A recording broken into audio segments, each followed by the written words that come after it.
Interesting হতে চলেছে ভিডিওটা। আজকে অনেকগুলো বিষয়কে নিয়ে বলার রয়েছে, যেরকম প্রথম হচ্ছে মার্কেট সিচুয়েশন, মার্কেট আপডেট, বেশ কিছু খবর যেগুলো জানা কিন্তু খুব জরুরি তোমাদের সকলের পক্ষে বা আপনাদের। যেমন নিফটি এই মুহূর্তে দেখতে পাচ্ছি আমরা প্রায় 24,300 পার হয়ে গেছে। গতকাল থেকে বেশ কয়েকদিন ধরে আমরা পজিটিভিটি দেখতে পাচ্ছি, একটা ভালো ব্যাপার, এবং 80,000 পার করে দিয়েছে, সেটা হচ্ছে সেন্সেক্সে। এটা কিন্তু একটা খুব পজিটিভ। এবারে যে প্রশ্নগুলো আছে সেটা হচ্ছে আজকের যে খবরগুলোর মধ্যে প্রথম যে ব্যাপারটা বলবো, নিফটির ব্যাপার নিয়ে বলবো, মার্কেট ট্রেন্ডটা নিয়ে কথা বলবো, বেশ কিছু স্টকে কোয়ার্টার 4 রেজাল্ট এসছে সেটা নিয়ে কথা বলার ব্যাপার রয়েছে, কিছু আপডেট দেবো। তারপরে যেটা চলে যাবো সেটা একটা আইটি কোম্পানি কথা বলবো। সেই আইটি কোম্পানিটা SWOT, মানে এর স্ট্রেংথ কেমন রয়েছে, এর উইকনেস কি রয়েছে, অপরচুনিটি কি রয়েছে এবং থ্রেট কি রয়েছে, মানে একটা কোম্পানির ডিটেলসটা কিন্তু বোঝানোর চেষ্টা করবো। তাই চটপট সময় নষ্ট না করে আসা যাক সবকিছু বলার আগে আমি সবসময় স্বাগত জানাচ্ছি টেক ইনভেস্টরের পক্ষ থেকে। নতুন যারা সাবস্ক্রাইব করে বেল আইকনটা প্রেস করবো। অসংখ্য ধন্যবাদ পুরনোদের যারা রয়েছে, যারা সাপোর্টে চলছে। ইনফ্যাক্ট তাদের মানে উৎসাহ, কমেন্ট, লাইকে কিন্তু মুগ্ধ আমি, এবং এগিয়ে চলেছি একটু একটু করে। তোমরা জানো কত রকম হার্ডেলের মধ্যে দিয়ে চলতে হচ্ছে, এবং বিভিন্নভাবে ডিমনিটাইজেশন, বিভিন্ন রকম ভাবে ভিডিও ডিলিশন সবই চলছে, তার মধ্যে দিয়ে টুকটুক করে এগিয়ে চলেছি একটু only for because of you. অসংখ্য ধন্যবাদ, কৃতজ্ঞ যাওয়ার ভাষা নেই। আসা যাক ইম্পর্টেন্ট সবচেয়ে গুরুত্বপূর্ণ পয়েন্টের দিকে ফার্স্টে আসবো, সেটা হচ্ছে ফরেন পোর্টফোলিও ইনভেস্টর FPI। এরা কিন্তু যে প্রচুর মানে বিগত 9 দিনের মধ্যে যেটা বক্তব্য 35,000 কোটি টাকা কিন্তু এর মধ্যে ইনভেস্ট করে ফেলেছে। এই যে প্রচুর ইনফিউশন হচ্ছে, একে বলে ইনফিউশন, এই ইনফিউশনটার ফলে কিন্তু আলটিমেটলি মার্কেটটা আমরা দেখতে পাচ্ছি মানে প্রচুর ভাবে এগিয়ে চলেছে। আমরা জানি একটু আগের ঘটনা যদি যাই আমরা দেখতে পারবো যে ট্যারিফ নিয়ে প্রচুর কাজ চলেছে। ট্যারিফের উপর ইউএস প্রেসিডেন্ট অন্য সারা দেশের উপর যে একটা প্রচুর পরিমাণ ট্যারিফ চার্জ করেছিল, পরবর্তীকালে সেগুলো উইথড্র করে মাত্র আগামী 90 দিনের জন্য 10% বেস লেভেল ট্যারিফ চার্জ করেছে, এক্সেপ্ট হচ্ছে চায়না। চায়নার উপরে 245% মতো বিশাল পাহাড়ের মতো ট্যারিফ চার্জ করেছে। টোটাল ইনভেস্টমেন্ট কিন্তু হয়ে গেছে ইন্ডিয়ার দিকে মুভ করে গেছে, এবং একটা বিশাল লেভেল ইনভেস্টমেন্ট হয়ে চলেছে এবং আগামী দিনে একটা বিরাট বড় জায়গা তৈরি হবে। কালকে ডিটেলস বলেছি, আজকে সেটা নিয়ে বলছি না। আজকের পার্টটা আরেকটু ভিন্ন। এখানে কিন্তু অলরেডি ইনভেস্টেড হয়ে গেছে, 35,000 কোটি টাকা ইনভেস্ট করে ফেলেছে এর মধ্যে শুধু 9 দিনের মধ্যে। এবারে আরো দিন রয়েছে সামনের দিয়ে এগোবেই এটা। আজকের মার্কেটের কথা যদি বলি, দেখবো যে দুটো সেক্টর খুব সুন্দরভাবে কাজ করছে। প্রথম যে সেক্টরটা কথা বলবো সেই সেক্টরটা হচ্ছে অটো সেক্টর। অটো সেক্টর দারুণ রেজাল্ট দিচ্ছে। Second one public sector undertaking যে কোম্পানিগুলো সেগুলো ভালো করছে। পজিটিভিটি দেখলাম ডিফেন্স সেক্টর, কালকেই বলছিলাম পজিটিভিটি শুরু হয়ে গেছে সেখানে। আজকে দেখলাম ভারত ইলেকট্রনিক লিমিটেড কিন্তু 3%-এর উপর একদিনে জাম্প করেছে। এটা একটা শুরুয়াত, মানে এটা স্টার্টিং, এখনো কিছু দেখায়নি এই জায়গাটা, মানে আরো বড় জায়গা বাকি রয়ে গেছে। আসা যাক নেক্সট পয়েন্টগুলোর দিকে, সেটা হচ্ছে ফার্মা সেক্টরটা কিন্তু কিছুটা ডাউন আজকে রয়েছে দেখলাম, এবং ফাস্ট মুভিং কনজিউমার গুড সেক্টরটা কিছুটা ডাউন দেখলাম। এবং তার কারণ আমরা আগে যেটা বলেছি, কিছুটা জিওপলিটিক্যাল টেনশন রয়ে গেছে, ইন্ডিয়া পাকিস্তানের একটা যুদ্ধের সম্মুখীন অবস্থা, এই কারণে ফার্স্ট ইম্প্যাক্ট পড়তে চলেছে সেইগুলোর ক্ষেত্রে কিন্তু ফার্মা সেক্টর এবং ফাস্ট মুভিং কনজিউমার গুড সেক্টরে। এইগুলো একটু সাময়িকভাবে একটু টেনশন দিচ্ছে, কিন্তু আলটিমেটলি ওভারঅল মার্কেট কিন্তু দারুণ রয়েছে।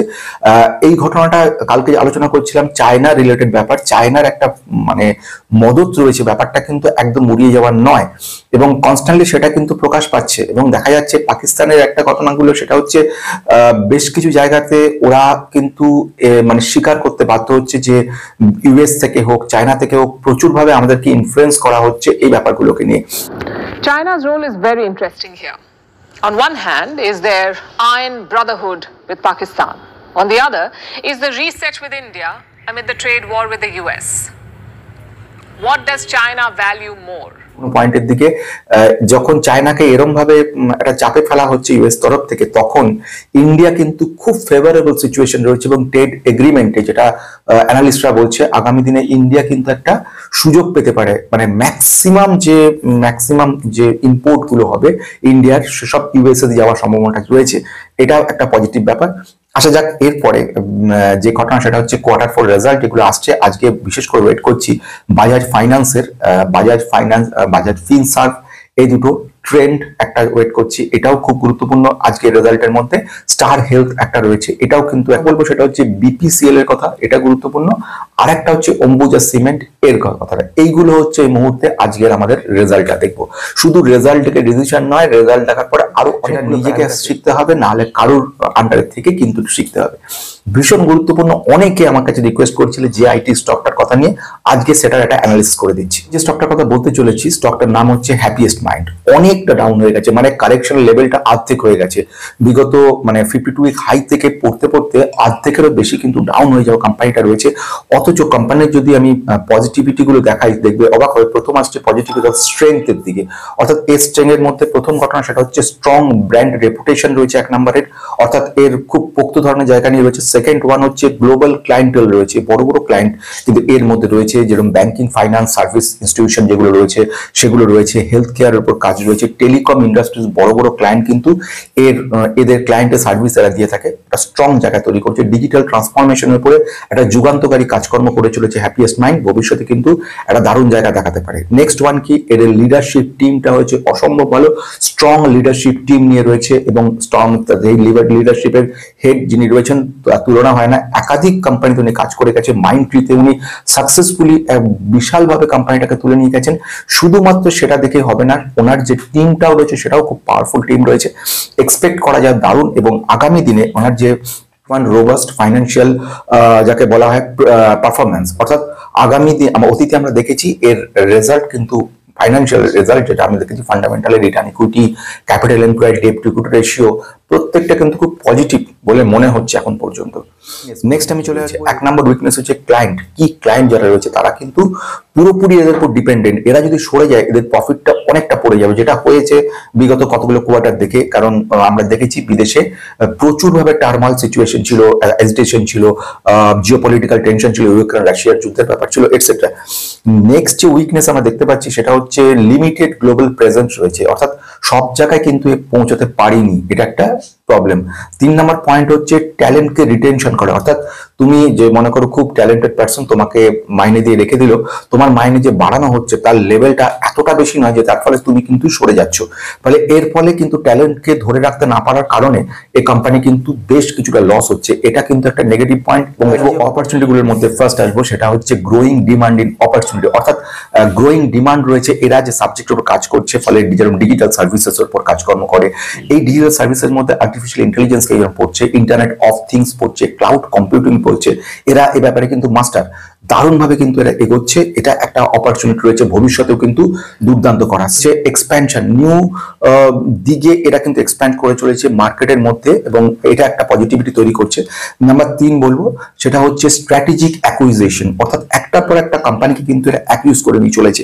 আমি যদি একটু এক্সাম্পল দেওয়ার চেষ্টা করি, কয়েকটা কোম্পানির কথা বলবো যে কোম্পানিগুলোকে ওরা নিয়ে কিন্তু সমৃদ্ধ হয়ে উঠেছে। এটা কিন্তু একটা পজিটিভ ব্যাপার। আমি দুটো কোম্পানির কথা বলবো ওরা অ্যাকুইজিশন করেছে। যেরকম প্রথম যে কোম্পানিটার কথা, ইউএসএ একটা কোম্পানির নাম হচ্ছে অরাস টেক সিস্টেম। এই অরাস টেক সিস্টেমে খরচ হয়েছে ওদের $8.5 মিলিয়ন।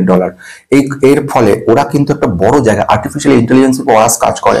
সুতরাং টোটাল ব্যাপারটা ওরা কিন্তু নিয়ে নিয়েছে, মার্কেটের বড় জায়গা যুক্ত করে নিয়েছে।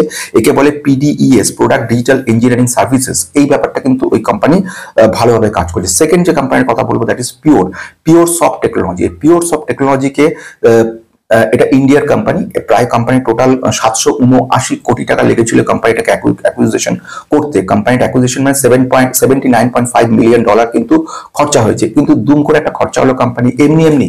তার পিছনে যে কারণগুলো আছে সেগুলো যদি একটু নজর করা যায় তাহলে বুঝতে পারবে কোম্পানিটা কিন্তু দারুণভাবে নয়ডা বেস কোম্পানি। এক্সপার্টাইজ যে ডিজিটাল ইঞ্জিনিয়ারিং এর উপর কাজকর্ম, ব্যাংকিং, ফাইন্যান্স, সার্ভিসেস এবং ইন্স্যুরেন্সের উপর কাজকর্ম করে, হেলথ কেয়ার, রিটেলের উপর কাজ করে।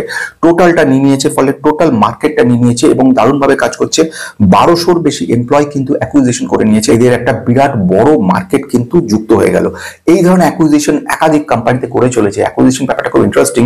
ম্যানেজমেন্টের ব্যাপারগুলোর মধ্যে ধরো তোমার যে পাওয়ার নেই, তুমি আরেকজনকে কিনে নিচ্ছ তোমার শক্তি দিয়ে, তোমার টাকা দিয়ে, ফলে সেই পাওয়ারটা তোমার যুক্ত হলো। জাস্ট ফর এক্সাম্পল, আমি এডিটিং জানি না, ফলে আমি কি করছি, আমার কাছে টাকা রয়েছে, আমি সেই কারণে একজন এডিটরকে হায়ার করে নিয়ে আসছি, সে এডিট করে দিচ্ছে ভিডিওটা। ফলে আলটিমেটলি আমি কিন্তু অনেকটা এক্সপ্যান্ড করতে পারছি আমাকে, ফলে আমি আলটিমেটলি অনেক বেশি ছড়াতে পারছি। তো আমার গুণ নেই, কিন্তু আমার আরেকজন স্পেশালিস্ট আছে, আমি টাকা দিয়ে তাকে নিয়ে এসে আমার ভিডিওটাকে সমৃদ্ধশালী করে দিচ্ছি। এই ব্যাপারটা হচ্ছে কিন্তু এই কাজ করছে হ্যাপিয়েস্ট মাইন্ড। বোঝা গেল এটা?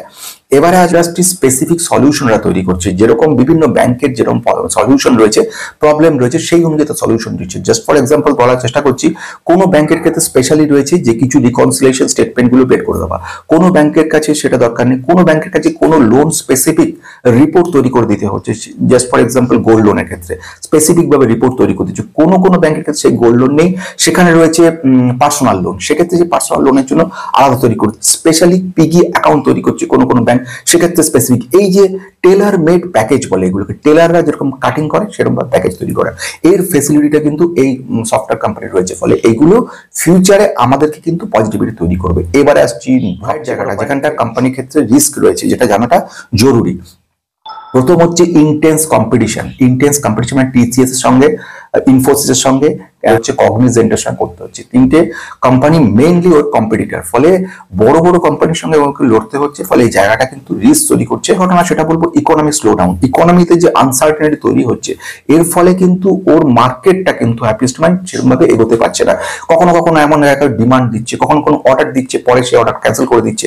আমেরিকা থেকে বেশ কিছু অর্ডার এসেছিল, হঠাৎ করে তারা ফোন করে বলছে এখন আপাতত স্টপ থাক, পরে আপনাকে জানাবো। ফলে এই যে জিনিসটা তৈরি হচ্ছে, রিসেশন আসছে, এই টেনশনে বেশ কিছু অর্ডার গতবারে যারা এসেছিল তারা এবার স্টপ করে দিয়েছে, না স্টপ, আমি পরে আমার চিন্তা করব। এই যে চিন্তাগুলো, ফলে এইগুলো মার্কেটের কোম্পানিটার ক্ষেত্রে কিন্তু অনেকটা ল্যাগ আউট করে, মানে স্লো করে দিচ্ছে মার্কেটটাকে, প্রফিটেবিলিটিটাকে ডাউন করে দিচ্ছে, যেটা পাস্টে ওদের যা রিটার্ন ছিল সেটা কমিয়ে দিচ্ছে। ফলে আমরা এতটা স্লো ডাউন দেখতে পাচ্ছি। থার্ড যে পয়েন্টটা বলবো সেটা হচ্ছে র্যাপিড টেকনোলজিক্যাল অ্যাডভান্সমেন্ট বা চেঞ্জেস। এই যে ডিসরাপশন বা চেঞ্জেস হচ্ছে, এর ফলে কিন্তু সেগুলোকে মানে যেটাকে গ্রহণ করাটাকে, যে ব্যাপারটাকে অ্যাকুইজিশন করাটা বা ওদেরকে যেটাকে মানে নিয়ে নেওয়াটাকে, এটা আলটিমেটলি কিন্তু প্রবলেম হয়ে যাচ্ছে। ফলে র্যাপিড টেকনোলজি চেঞ্জেস এদের কিছু না থ্রেটের জায়গা তৈরি করছে। No buy or sell recommendation, স্টকটা যথেষ্ট ভালো স্টক, আশা করবো ভবিষ্যতে স্টকটা আমাদেরকে দারুণ রিটার্ন দেবে।